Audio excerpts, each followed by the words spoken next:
ओम शांति। 5 सितंबर 2022। बाबा के महावाक्य।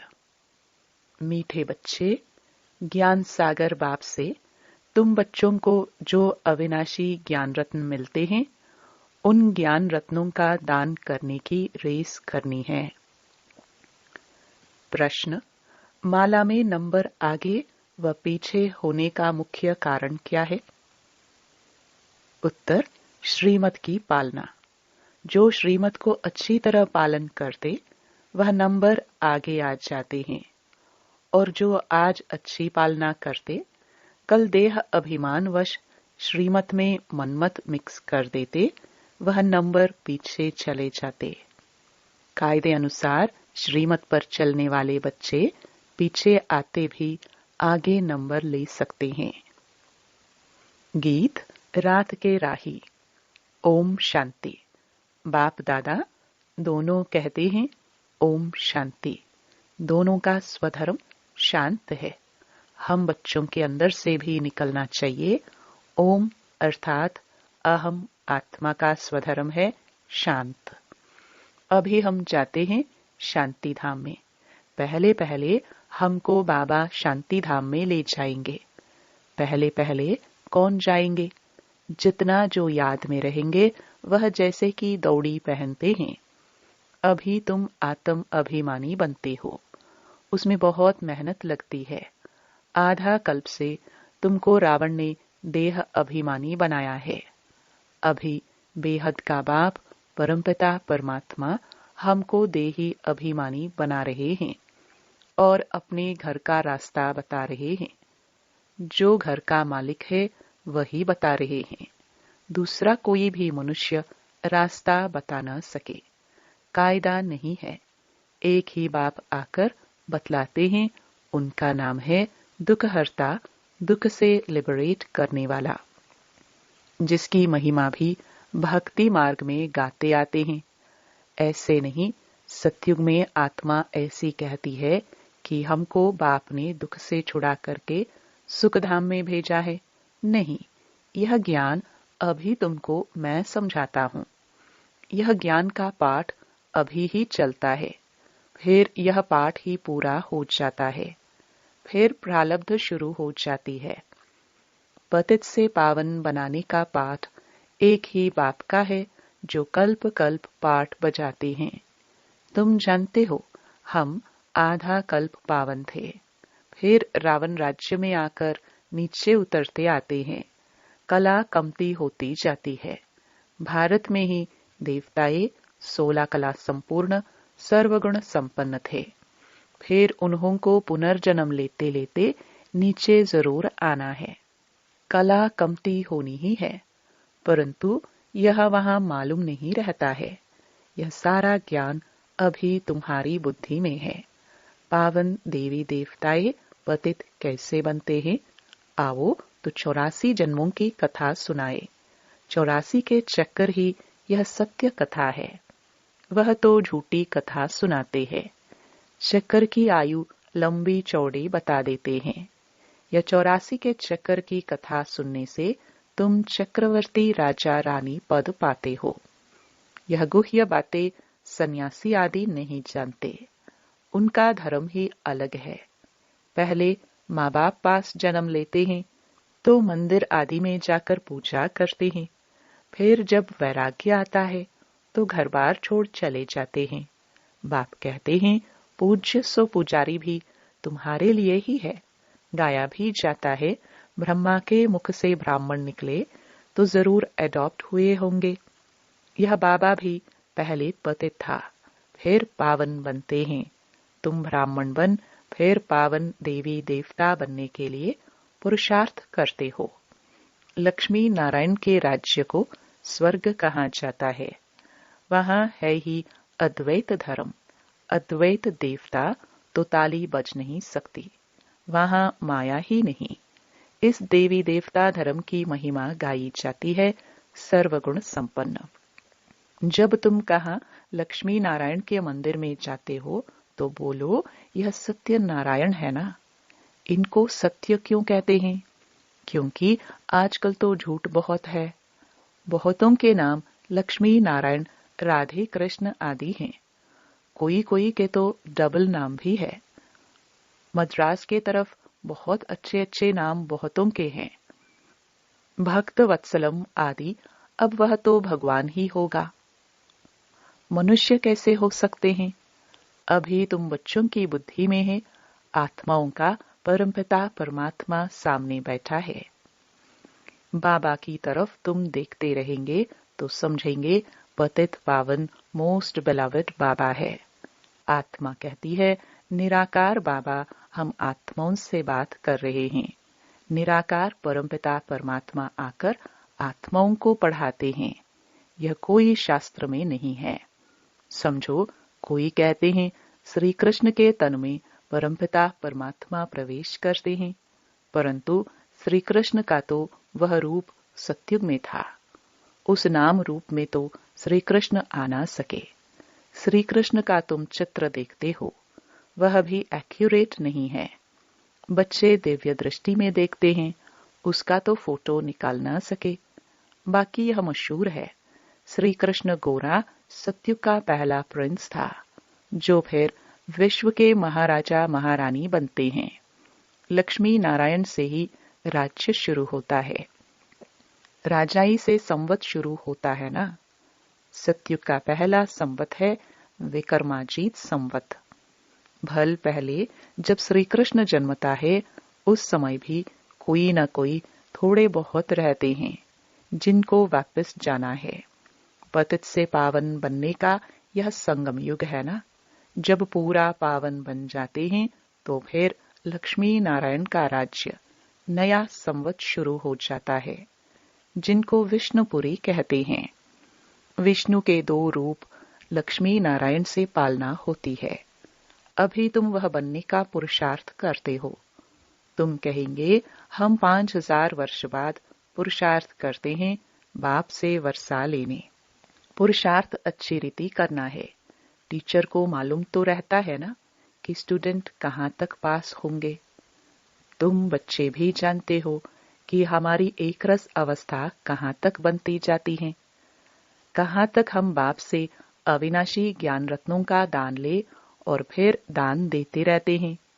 यह अविनाशी ज्ञान रत्नों का दान और कोई भी नहीं कर सकता है। ज्ञान सागर बाप से यह तुमको ज्ञान रत्न मिलते हैं। वह जिस्मानी हीरे मोती नहीं है। तो तुम बच्चों को फिर अविनाशी ज्ञान रत्नों का दानी भी बनना है। अपने को देखना चाहिए हम कितना दान करते हैं। मम्मा बाबा कितना दान करते हैं। हमारे में जो अच्छे ते अच्छी बहनें हैं, कितना अच्छा दान करती है। रेस चल रही है ना, फाइनल पास तो हुए भी नहीं है। कहेंगे प्रेजेंट समय यह ठीके हैं। आगे जो माला बनाते थे और अभी जो माला बनाए तो बहुत फर्क पड़ जाए। 4-5 नंबर वाले दाने जो थे वह भी मर गए। कई जिनको आगे नंबर में रखते थे वह अब नीचे नंबर में पहुंच गए। नए नए ऊपर आ गए हैं। बाबा तो सब जानते हैं ना, इसलिए कहा जाता है गुड़ जाने गुड़ की गोथरी जाने। बाबा बतलाते भी रहते हैं, आगे तुम्हारी अवस्था अच्छी थी, अब नंबर नीचे चला गया है, क्योंकि कायदे अनुसार श्रीमत पर नहीं चलते हो, अपनी मत पर चलते हो। कोई भी पूछ सकते हैं कि बाबा इस समय अगर हमारा शरीर छूट जाए तो क्या गति को पाएंगे। गीता में कुछ यह अक्षर हैं, आटे में नमक मिसल है ना। सब पुकारते रहते हैं, बाबा हमको रावण राज्य से छुड़ाओ, दुख हरो। सच्चा सच्चा हरिद्वार यह हुआ ना। दुख हरता परमपिता परमात्मा को ही हरि कहा जाता है, न कि श्री कृष्ण को। परमपिता परमात्मा ही दुख हरता सुख करता है। तुम सुखधाम के मालिक बनते हो ना। योग बल से तुम विश्व के मालिक बनते हो। उन्हों का है बाहुबल, शारीरिक बल, जो बुद्धि से बॉम्ब्स निकाले हैं। यहाँ सेना आदि की तो कोई बात नहीं। दुनिया में यह किसको पता ही नहीं कि योग बल से कैसे विश्व की बादशाही मिलती है। बाप ही आकर यह योग सिखलाते हैं। बाप कहते हैं मामेकम याद करो, मैं ज्ञान सागर हूँ। महिमा गाते हैं ना, ज्ञान का सागर, सुख का सागर, पवित्रता का सागर। ऐसे कभी नहीं कहेंगे योग का सागर। नहीं, योग का सागर कहना रॉन्ग हो जाए। बाप ज्ञान का सागर पतित पावन है, जरूर ज्ञान की ही वर्षा करते होंगे। पहली बात बाप कहते हैं मामेकम याद करो, और किसको भी याद करना अज्ञान है। सृष्टि के आदि मध्य अंत का ज्ञान बाप ही सुनाते हैं। योग के लिए भी शिक्षा देते हैं, और सब योग के लिए उल्टी शिक्षा देंगे। उनको जिस्मानी योग कहा जाता है, शरीर को ठीक रखने के लिए। यह है रूहानी योग। यह राजयोग की बात कहाँ भी है नहीं, सिवाय बाप के और कोई राजयोग सिखला न सके, जानते ही नहीं। तुम यह राजयोग सीखते सीखते चले जाएंगे, जाकर राज्य करेंगे। राजयोग के कोई चित्र थोड़े ही हैं। तुम यह बनाते हो समझाने के लिए, सो भी कोई देखने से तो समझ ना सके, समझाना पड़े। यह ब्रह्मा राजयोग सीखकर जाय नारायण बनते हैं। यह बाजू में चित्र है। यह सब बातें धारण करना बुद्धि की बात है। इसमें टीचर क्या करेंगे? टीचर बुद्धि को कुछ कर नहीं सकते। कोई कहते हमारी बुद्धि को खोलो। बाबा क्या करे?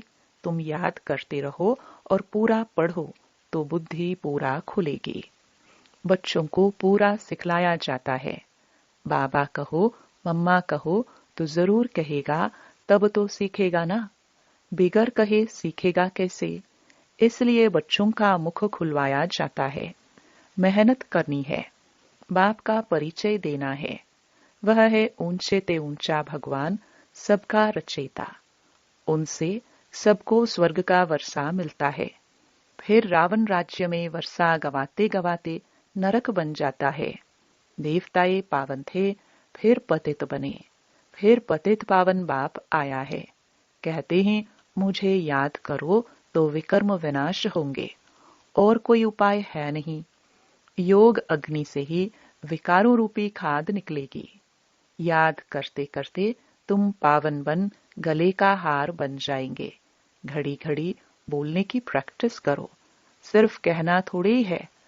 बाबा मुख खुलता नहीं है। श्रीमत पर चल, जितना याद करेंगे उतना ऊंच पद पाएंगे। श्रीमत पर नहीं चलेंगे तो ताला बंद हो जाएगा, तीर लगेगा नहीं, खुशी का पारा छड़ेगा नहीं। अपनी मत पर चलेंगे तो बाबा कहेंगे यह तो रावण मत पर है। बहुत देह अभिमानी बच्चे हैं जो मुरली भी नहीं पढ़ते हैं। जो मुरली ही नहीं पढ़ते वह क्या ज्ञान देंगे? अनेक प्रकार की नई नई पॉइंट्स निकलती रहती हैं। देही अभिमानी बनने का पुरुषार्थ करना है। इस पुरानी देह को भी छोड़ देना है। यह तो मरा हुआ चोला है। ऐसे ऐसे अपने से बातें करते रहना है। कोई की सर्विस छिप नहीं सकती। कोई खामी है तो वह भी छिपती नहीं है। माया बड़ी शैतान है, अनेक प्रकार के उल्टे काम कराती रहती है। कोई भूल हो जाए तो फौरन बाप से क्षमा मांगनी चाहिए। अंदर बाहर बहुत साफ होना चाहिए। बहुतों में देह अभिमान बहुत रहता है। बाबा ने समझाया है, कभी कोई से भी सर्विस नहीं लो। अपने हाथ से भोजन आदि बनाओ। रूहानी जिस्मानी दोनों सर्विस करनी है। बाबा की याद में रह किसको दृष्टि देंगे तो भी बहुत मदद मिलेगी। बाबा खुद प्रवेश कर सर्विस में बहुत मदद करते हैं। वह समझते हैं हमने किया, अहंकार झट आ जाता है। यह नहीं समझते कि बाबा ने करवाया। बाबा प्रवेश होकर सर्विस करवा सकते हैं, फिर तो और ही डबल फोर्स हो गया। किसको लिफ्ट मिली, जाकर ऊंच सर्विस करने लग पड़े तो खुश होना चाहिए ना। इसमें ईर्ष्या की क्या बात है? कभी भी परचिंतन नहीं करना चाहिए। यहाँ की बातें वहां सुनाएंगे। भल कोई ने कुछ कहा भी, फिर भी दूसरे को सुनाकर नुकसान क्यों करना चाहिए? ऐसे तो बहुत झूठी बातें भी बनाते हैं। फलानी तो ऐसी है, यह है, ऐसी झूठी बातें कभी नहीं सुनना। कोई उल्टी सुल्टी बात बोले तो सुनी अनसुनी कर देना चाहिए। किसके दिल को खराब नहीं करना चाहिए। अच्छा, मीठे मीठे सिखिलदे बच्चों प्रति मात पिता बाप दादा का याद प्यार और गुड मॉर्निंग। रूहानी बाप की रूहानी बच्चों को नमस्ते। धारणा के लिए मुख्य सार। पहला, बाप से अंदर बाहर साफ रहना है। कोई भी भूल हो जाए तो फौरन क्षमा मांगना है। रूहानी जिस्मानी दोनों प्रकार की सेवा करनी है। दूसरा, कभी भी ईर्ष्या के कारण एक दो का परचिंतन नहीं करना है। कोई किसी के प्रति उल्टी सुल्टी बातें सुनाए तो सुनी अनसुनी कर देना है। वर्णन करके किसी की दिल खराब नहीं करना है। वरदान, फ्राक दिलबन दुखी अशांत आत्माओं को खुशी का दान देने वाले मास्टर रहमदिल भव। वर्तमान समय लोगों को और सब कुछ मिल सकता है, लेकिन सच्ची खुशी नहीं मिल सकती। इसलिए ऐसे समय पर दुखी अशांत आत्माओं को खुशी की अनुभूति करा दो तो वे दिल से दुआएं देंगी। आप दाता के बच्चे हो तो फ्राक दिली से खुशी का खजाना बांटो। रहमदिल के गुण को इमर्ज करो। कभी भी यह नहीं सोचो कि यह तो सुनने वाले ही नहीं है। भल कोई अपोजिशन भी करे तो भी आपको रहम की भावना नहीं छोड़नी है। रहम भावना, शुभ भावना फल अवश्य देती है। स्लोगन, ज्ञान योग की पालना ही रूहानी पालना है। इस पालना से शक्तिशाली बनो और बनाओ। ओम शांति।